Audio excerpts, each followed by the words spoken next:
Hi guys, for today's video gagawa tayo ng number 1 cake. Ganito yung ginagawa ko pag magbe-bake ako sa silicone molder. Talaga nilalagyan ko ng mga kalang-kalang sa mga gilid-gilid. Para medyo may iwasan yung pagiging bulky. So ganito yung magiging itsura pag na-bake na. So meron pa rin, 'di ba? So at least hindi na ganun kalaki yung umbok. So konti na lang yung tatabasin natin dito sa ating number 1 cake. Yes, gusto ko pa rin kasi talaga dito mag-bake dito sa silicone molder. Kasi pag dun sa ordinary lang na gagawa ka ng number cake, marami kasing tatabasin. So dito kasi sa silicone molder, yung mga gilid-gilid na lang yung aalisin mo, yung mga konting umbok na lang. So konti lang yung mababawas sa cake. Nalagyan ko na ito ng icing. Bali yung icing na ginamit ko dito, Everwhip. And then nilagyan ko rin ng chocolate, syempre. Ilalagay ko na itong pinakaibabaw and then lalagyan na natin to ng icing. So dito, syempre depende na yan kung anong design yung ilalagay mo at kung anong kulay yung gusto mong ilagay.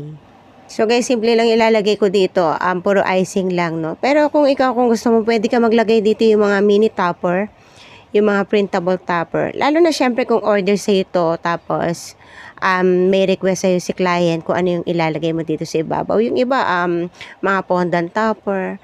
So, depende na yun sa hihingin sa'yo ng client mo. Pag ako talaga, gusto ko talaga yung minimalist lang. Yung pag ako yung kliyente, halimbawa, ayoko yung masyadong magarbo. Ayoko ng masyadong sobrang pinag-effortan na cake. Ayoko yung masyadong nahawakan ng sobrang tagal na cake. Hindi ko alam bakit. Basta ayoko ng ganun. Gusto ko simpleng cake lang talaga, no? So, ito, wala nang topper to. Hindi ko na to lalagyan. Syempre, para pag serve, hiwain mo na lang, hiwa-hiwa na lang. Wala ka nang aalising topper. Actually, katerno to nung cake, nung ginawa kong cake kay Habibi, yung sa aming baby. Kasi, di ba, 1-year-old siya. So, meron din siyang number 1 cake. Ang ginamit ko dito, syempre, ang recipe ko nito yung chocolate moist cake. Meron po ako nito sa channel ko. Search nyo na lang.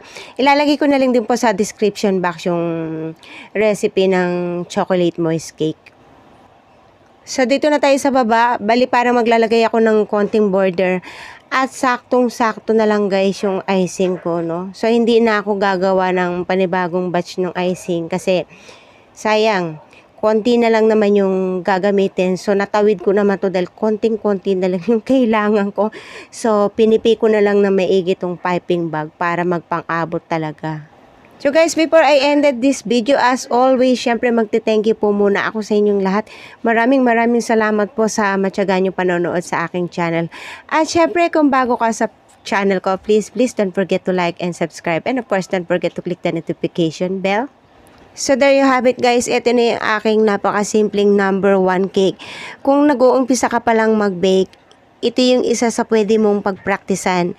Anyway, wala naman po talagang madali. Lalo na pag nag-uumpisa ka pa lang. Pero syempre, pag nasanay ka na, madali na lang sa ito. So, that's it guys. I hope nag-enjoy kayo sa aking video for today. Thank you for watching. God bless everyone. Bye-bye.